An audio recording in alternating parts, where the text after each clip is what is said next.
Hello students, myself Goti Falguni. In your last video, we had completed your poem explanation, its new words, meanings, sentences and question answer. Now today we are going to start its exercise. So let's start. Your fifth question is in reading is one, which is are this sentence true or false? तो true or false लिखना है. So first one is the poet tells the child to be afraid when it is dark. तो poet जो है वो child को बोलते हैं डरने के लिए जब डार्क होता है अंधेरे में. तो पोएट तो नहीं बोलते ऐसा. पोएट तो क्या बोलते हैं, नहीं डरने को बोलते हैं. सो क्या आएगा, फॉल्स. नेक्स्ट है the poet says that star will always shine at night. तो पोएट बोलते हैं कि स्टार हमेशा रात में क्या करते हैं, चमकते हैं. तो यस, ये ऐसा पोएट बोलते थे ना कि रात में हमेशा क्या करते हैं, स्टार चमकते हैं. तो ट्रू. नेक्स्ट है the poet tells the child to think of friends after it is dark. तो पोएट चाइल्ड को अपने फ्रेंड्स के बारे में सोचने के लिए बोलते हैं जब डार्क हो जाता है, अंधेरा हो जाता है. तो ट्रू और false, true, right, it's true. So क्या आएगा, true. Now next is word building. So यहाँ पे क्या करना है आपको, वर्ड बिल्डिंग में कंपाउंड नाउन दिया है, मीन्स दो वर्ड्स, अलग अलग दो वर्ड्स को ज्वाइन करके फिर आपको एक वर्ड बनाना है. जैसे कि रेनफॉल, ये दोनों अलग अलग वर्ड है और ज्वाइन करते हैं तो रेनफॉल बनता है. वैसे ही मूनलाइट, तो मूनलाइट को इकट्ठा करोगे मतलब कि ज्वाइन करोगे तो क्या आएगा, मूनलाइट. फिर है नेक्स्ट है गुड नाइट, फिर है वाटरफॉल, फिर है ब्रेकफास्ट. ब्रेक और फास्ट दोनों अलग अलग वर्ड्स है, वैसे ही सारे अलग अलग दो वर्ड्स है और उनको ज्वाइन करते फिर एक वर्ड्स बनाना है और इसको हम बोलते हैं कंपाउंड नाउन, जो आप ने ग्रामर में पढ़ लिया है ना. नेक्स्ट है day break, means day break, और rainbow means rainbow, right. Now your next exercise is find a word in the poem which is the opposite of.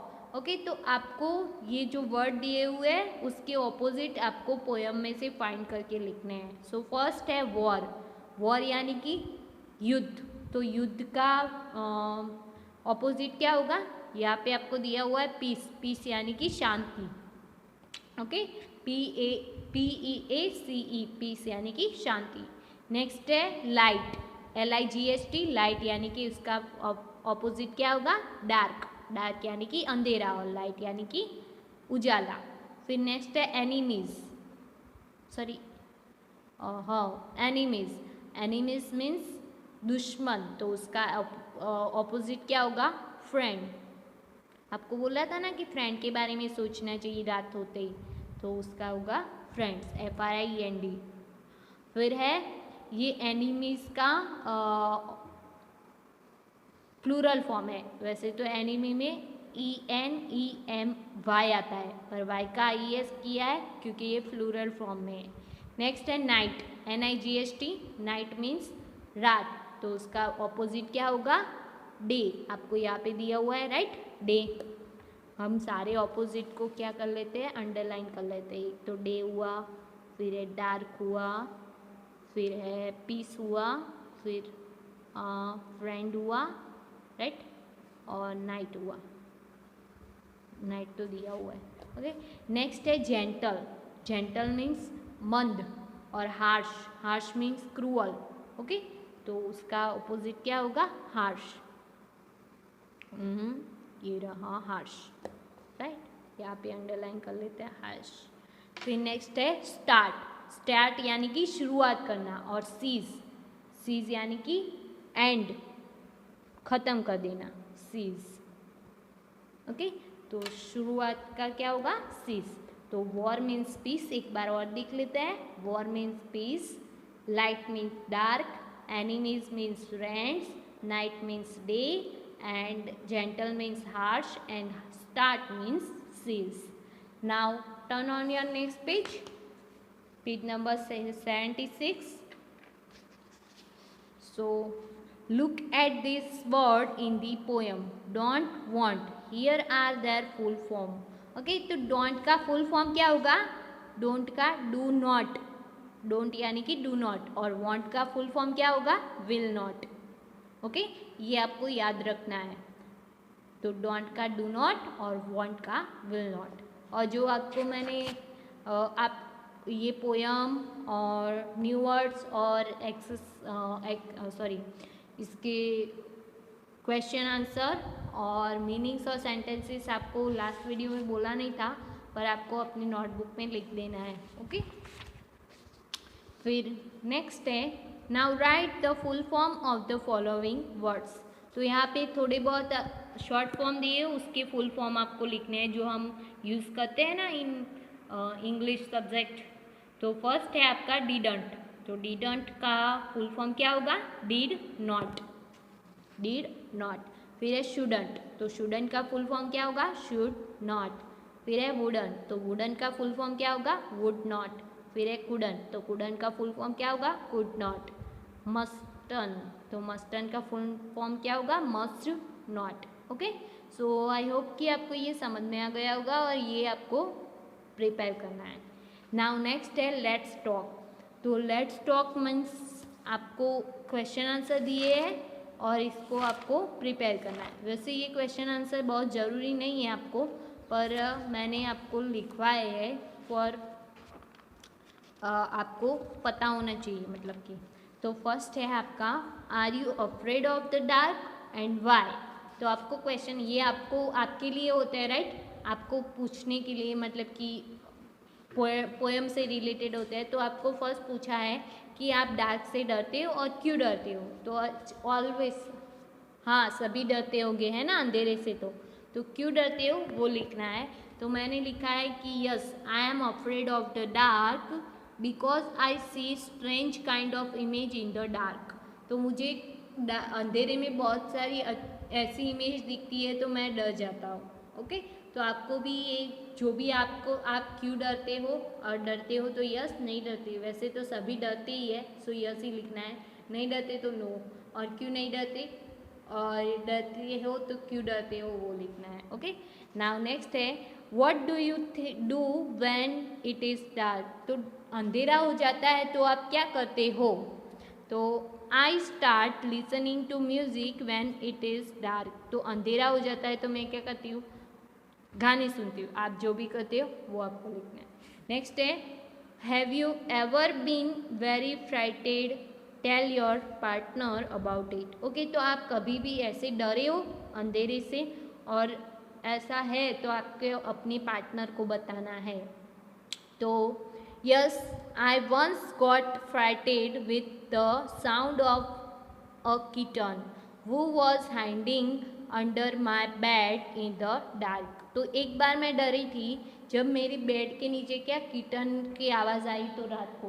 Okay, और ऐसा आपके साथ कभी हुआ हो कि आप रात को डरे हो तो आपको अपना एक्सपीरियंस शेयर करना है। ओके, नाउ नेक्स्ट है से अलाउड। आपको ये ज़ोर से बोलना है। सो फर्स्ट है what is the word that start with a T, rhyme with a cease and means to playful make fun of. Okay, तो ऐसा क्या है, कौन सा वर्ड है जो टी से स्टार्ट होता है, सीज का राइम है, ये आपको पजल टाइप दिया हुआ है, और प्लेफुल मेक फन, और फन के लिए आप उसका यूज़ करते हो तो वो सा कौन सा है? टीज़।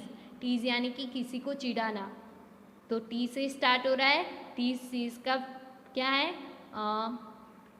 राइम वर्ड भी है, और हम खेलने के लिए कभी कभी किसी को चिढ़ाते हैं ना।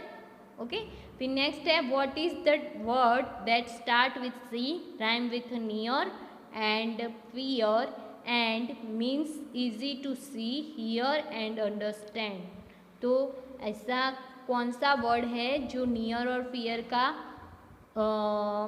राइम है और उसे इजीली देख सकते हो और सुन सकते हो और अंडरस्टैंड कर सकते हो। तो क्लियर, क्लियर लिखा हो तो आप इजीली देख सकते हो, क्लियर बोला हो तो आप उसे सुन भी सकते हो और अंडरस्टैंड भी कर सकते हो, राइट। और वो राइम का नियर और फियर का राइम वर्ड भी है, राइट। नाउ नेक्स्ट है C T T T. Okay, so where did the tip of the toe touch. तो हमारी जो टिप ऑफ द टो मतलब कि टो होती है वो कब टच करती, कहाँ पे टच करती है जब हम वर्ड बोलते हैं, तो पैलेट और it touch the teeth reads means कि रीड्स यानी कि तलेटी यानी कि चोटी।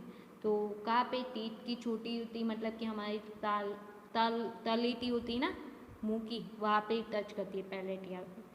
फिर है लिसन एंड रिपीट, तो आपको ये सुनना है और रिपीट करना है कैट।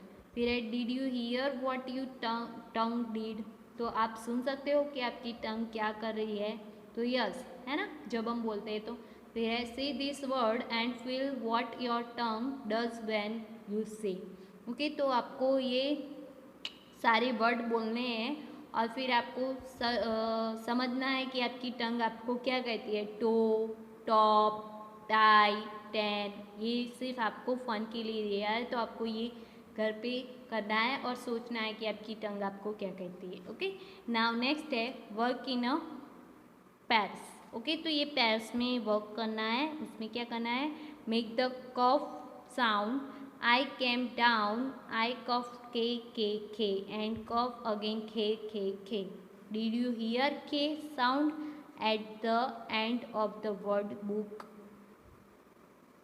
ओके, तो आपको क्या करना है, के का साउंड करना है एज अ कफ साउंड करते हो ना वैसे करना है। ओके, और रिपीट बुक, लुक, नेक, डक, चिक, सेक, डॉग। ओके, और ये वर्ड्स आपको रिपीट करने हैं। नाउ नेक्स्ट है all these words start with the same sound. Okay, तो ये वर्ड जो है वो भी सेम साउंड से स्टार्ट होते हैं, जैसे कि कांगारू, कर्टन्स, फिर है किंग, की, काइंड, किटन। ओके, तो ये सारे जो एक ही सेम साउंड से स्टार्ट होते हैं वो वर्ड आपको बोलने हैं। Okay, now tin time.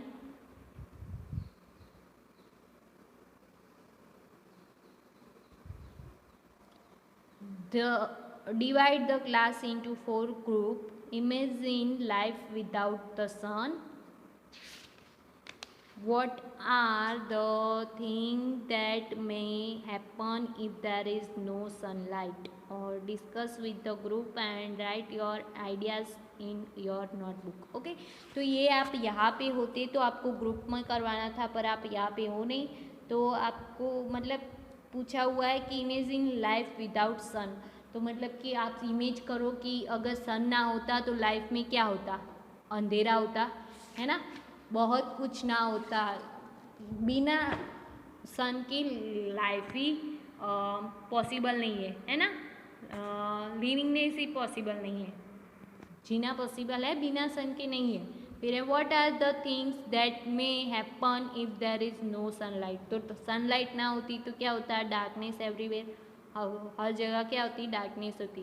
Discuss what the group and right your ideas in your notebook. Okay, तो आपको अपने ग्रुप से डिस्कस करना है और आपके आइडियाज़ अपनी नोटबुक में लिखने हैं। तो एक तो क्या होता है, कैन नॉट सी, हम देख नहीं पाते, नो फूड फॉर अस, हमारे पास फूड नहीं होता खाने के लिए, क्योंकि आपको पता ही है कि फूड कहाँ से बनता है, जो हमारी वनस्पति है मतलब कि हमारे पेड़ पौधे हैं वो सारे कहाँ से अपना खाना बनाते हैं, सनलाइट से, और वही खाना नहीं बनाते तो हमें खाना कहाँ से मिलता, सो लाइफ ही पॉसिबल नहीं है in short without sun, right. फिर नेक्स्ट है लेट्स राइट करके आपको एक एक्सरसाइज दी हुई है।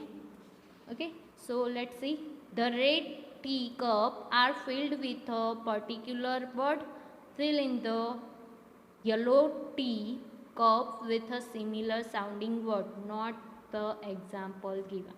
ओके, तो आपको जो रेड वन है उसमें आपको एक पर्टिकुलर वर्ड दिया हुआ है, तो उससे सिमिलर वर्ड आपको यहाँ पे लिखना है जिसका साउंड एक जैसा आता हो, जैसे कि टू और टू, ये दोनों का साउंड एक जैसा आता है, दोनों वर्ड एक जैसे हैं, अलग अलग स्पेलिंग है पर साउंड एक जैसा आता है। फिर है वन और वन, तो इन दोनों का भी साउंड एक जैसा आता है। फिर है डियर डियर, तो ये डियर मीन्स आपका हिरन, और ये डियर मीन्स भालू। डियर, हम अपने डियर फ्रेंड को डियर बोलते हैं ना। फिर है सन, और SUN सन, ये सन मीन्स बेटा और ये सन मीन्स सन, सूर्य, है ना। फिर नाउ नेक्स्ट है, now complete the following sentence choosing the right word. Okay, तो राइट वर्ड चूज करके आपको ये सेंटेंस कंप्लीट करने हैं। सो फर्स्ट है, the sum was too difficult for the class to solve, only 2 students could do it. Okay, तो इन 2 का यूज़ करना है। तो 2 यानी कि बहुत डिफ़िकल्ट, और ये 2 मीन्स 2 नंबर। फिर है, there was only 1 boy who won the prize. तो ये फिर यही जो वर्ड आपने इसमें लिखे है उसका यूज़ करके यहाँ पे लिखना है। तो एक ऐसा ही बॉय है जो प्राइज जीतेगा। फिर है, the golden deer was very dear to him. Okay, फिर नेक्स्ट है, Ramu's son love to play in the sun. Okay, तो सन में रामू को सन को खेलना पसंद है। Now let's listen, relax your feet, legs and entire body, be as quiet as you can, listen to the sound around you, tell your partner softly what you heard and ask what did you hear. Now let's your partner talk about or copy those sound, read out. Okay, तो क्या करना है इसमें, आपको एक exercise दी हुई है आप क्लास में करने के लिए, कि पहले अभी क्लास में हो नहीं तो घर पे करो, रिलैक्स करो अपनी बॉडी को पूरी, फीट लेग्स को, फिर अपनी आंखें बंद कर दो और शांत हो जाओ, और फिर सुनो अपने आसपास के आवाज़ को कि क्या क्या सुनाई देता है। फिर अपने फ्रेंड से बोलना है, फ्रेंड आपको बोलेगा, फिर आपको वो नोट करना है। अगर फ्रेंड नहीं है तो घर पे अपने सिस्टर और ब्रदर के साथ भी आप ये खेल सकते हो। ओके, नाउ नेक्स्ट है आपकी 5th number exercise, read out the following phrases allowed, divide them into loud and softer sound. Okay, तो आपको ये कुछ साउंड्स दिए हुए हैं, तो उनको आपको लाउड साउंड और सॉफ्टर साउंड्स में लिखना है। तो कौन सा लाउड मतलब कि आवाज़ बहुत ज़्यादा आती है कौन सी चीज़ में, और कौन सी चीज़ में आवाज़ नहीं आती। तो फर्स्ट है क्लैपिंग हैंड्स, तो मैंने जिसके नीचे अंडरलाइन की है उसमें आवाज़ ज़्यादा आती है, लाउड साउंड होता है, और जिसके नीचे नहीं की है वो सारी क्या है, सॉफ्ट साउंड है। तो क्लैपिंग हैंड्स मतलब कि क्लैप करना, तो उसमें तो आवाज़ आती है, सो लाउड साउंड आएगा। फिर है वॉर्म मूविंग, तो कीड़ा, जब भी कीड़ा मूव करता है तो उसकी तो कोई आवाज़ नहीं आती है, सो वो उसमें आएगा। फिर है स्टैम्पिंग फीट, तो फीट को स्टैम्प करना, तो उसमें भी आवाज़ आती है, सो यहाँ पे आएगा। फिर है अ बर्ड ब्लूमिंग, मतलब कि कली खिल रही होती है तो उसकी कोई आवाज़ नहीं आती, राइट, तो वो भी यहाँ पे आएगा। फिर है a butterfly flying, a feather dropping, तो बटरफ्लाई उड़ रहा है और फीदर मतलब कि पंख गिर रहा है तो उसकी भी कोई आवाज़ नहीं आती, राइट, सो उसमें ये भी सॉफ्ट साउंड में आएगा। फिर है अन आंट वॉकिंग, तो चींटी चल रही होती है तो उसकी आवाज़ भी नहीं आती। अ कार मूविंग, तो कार मूव कर रही है तो उसकी आवाज़ आती है, राइट। फिर है द वाइंड ब्लोइंग, मतलब कि हवा चल रही होती है तो उसकी आवाज़ भी नहीं आती। विस्पर, तो विस्पर यानी कि धीरे से करना, तो उसकी भी आवाज़ नहीं आती। फिर टिप्टो यानी कि दबे पाँव चलना, तो उसकी भी कोई आवाज़ नहीं आती टिप्टो, तो ये भी सॉफ्ट साउंड में आएगा। और लीफ फॉलिंग, मतलब कि लीफ पन्ना गिरता है तो उसकी भी कोई आवाज़ नहीं आती, तो वो भी किस में आएगा, सॉफ्टर साउंड में आएगा। तो जो मैंने अंडरलाइन की है वो लाउड साउंड में आएंगे, बाकी सारे क्या आएंगे, सॉफ्ट साउंड में आएंगे। नहीं आ रहा तो आपको नीचे लिखना है, ओके, पर ये लिखना है। सो यहाँ पे आपका यहाँ पे आपको एक पोएम दी हुई है, डोंट गिव अप, तो कभी गिव अप नहीं करना चाहिए, मतलब छोड़ नहीं देना चाहिए कभी, उस ऐसा करके एक पोएम दिए हुए। तो चलो पढ़ते हैं। If you keep on going and never stop, you can keep on going, you can make it to the top. Okay, तो आप चलते ही रहते और स्टॉप नहीं करते तो आप कहाँ पे, टॉप पे पहुँच जाओगे। Life is full of mountain, तो लाइफ क्या है, माउंटेन से भरी हुई है। Some are big and some are small, तो कहीं पे बड़े पर्वत होते हैं, कहीं पे स्मॉल पर्वत होते हैं, but if you don't give up you can overcome them all. Okay, पर आप अगर गिव अप नहीं करते, मतलब छोड़ नहीं देते, तो आप सब पे चढ़ सकते हो। मतलब कि लाइफ के बारे में बताया, लाइफ को माउंटेन के साथ कंपेयर किया है। और जैसे कि हम माउंटेन पे चढ़ते ही जाते हैं और छोड़ नहीं देते तो टॉप पे पहुंच सकते हैं ना, वैसे ही हम लाइफ में कुछ भी करना हो हमें, तो हम छोड़ते नहीं है, गिव अप नहीं करते। और जैसे माउंटेन पे चढ़ते हो वैसे ही लाइफ में भी चले जाते हो, तो आप बहुत सारे माउंटेन्स पार कर सकते हो। So keep on going, try not to stop. तो हमेशा क्या करना चाहिए, गोइंग, चलते रहना चाहिए और स्टॉप नहीं होना चाहिए। When you keep on going you can make it to the top. Okay, तो जब भी आप चलते ही जाओगे, मतलब कि रुकोगे नहीं, तो आप क्या करोगे, एक बार टॉप पे पहुंच जाओगे। मतलब लाइफ की बात करिए, सक्सेस की बात करिए। फिर है look at the picture and describe it, why do you think the boy is happy. तो आप ये पिक्चर को देख के बोलो कि ये बच्चा क्यों खुश है। तो क्यों खुश है, because he claimed on the top of the mountain, मतलब कि वो टॉप ऑफ द माउंटेन पे चढ़ गया है इसलिए वो खुश है। ओके, तो मतलब कि आपकी लाइफ में भी ऐसे ही सफल हो जाओगे तो आप इतने ही खुश होगे जैसे ये बच्चा। आप जैसे आप माउंटेन पे चढ़ रहे हो और चढ़ जाते हो टॉप ऑफ द माउंटेन तो कैसे खुश हो जाते हो, वैसे ही आप अपनी लाइफ में सक्सेस हो जाओगे तो ऐसे ही इस बच्चे की तरह आप भी खुश होगे, राइट। तो यही पोएम बहुत अच्छी पोएम है, गिव अप करने को नहीं बोल रही, वैसे आपको बोल रही है। ओके, सो यहाँ पे जो आपका ये लेसन है 5th यूनिट का, don't be afraid of dark, वो ख़त्म होता है। नेक्स्ट वीडियो में हम देखेंगे आपका second lesson Helen Keller, which is story about Helen Keller. Okay, so let's we meet in your next video. We will see you in the next video. Students, bye bye, have a nice day.